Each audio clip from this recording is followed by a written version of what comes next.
பிரைஸ்தலா கர்த்தரும் இரட்சகருமாகிய இயேசு கிறிஸ்துவின் இனிதான நாமத்திலே வாழ்த்துகிறேன். கர்த்தர் உங்களை ஆசீர்வதிப்பாராக. இந்த இனிய நாளை காண செய்த தேவாதி தேவனுக்கு ஸ்தோத்திரம் உண்டாவதாக. ரூத்தின் புஸ்தகம் 1வது அதிகாரம் 14வது வசனம்.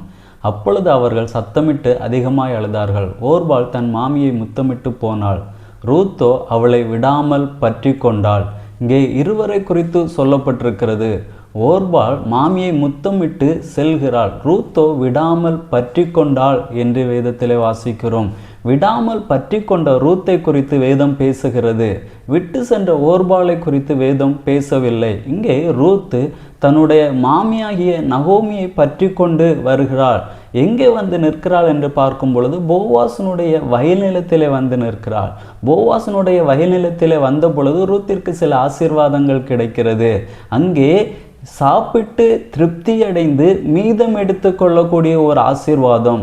அரிக்கட்டுகள் நடுவிலே பொறுக்கிக் கொள்ளும்படியாக தயை கிடைக்கிறது. ரூத்திற்காக சில அரிகளை போவாஸ் சிந்த விடும்படியாக அங்கே கட்டளையிடுகிறார். இது மட்டுமல்ல, போவாசனுடைய வயல் நிலத்திலே வந்த ரூத்திற்கு இன்னொரு பாக்கியம் கிடைக்கிறது. போவாசோடு கூட திருமணம் நடக்கிறது.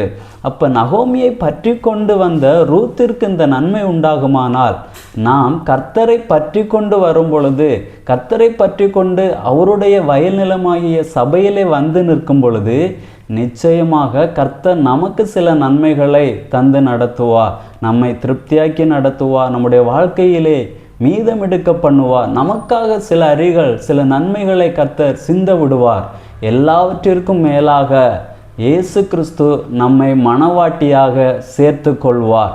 அப்போ முத்தமிட்டு சென்ற ஓர்பாளை போல அல்ல, பற்றி கொண்ட அந்த ரூத்தை போல நாம் கர்த்தரை பற்றி கொண்டு, இயேசு கிறிஸ்துவை பற்றி கொண்டு அவருடைய சபையிலே நிற்கும் பொழுது கர்த்தர் நமக்கு இந்த நன்மைகளை நிச்சயமாக செய்வார்.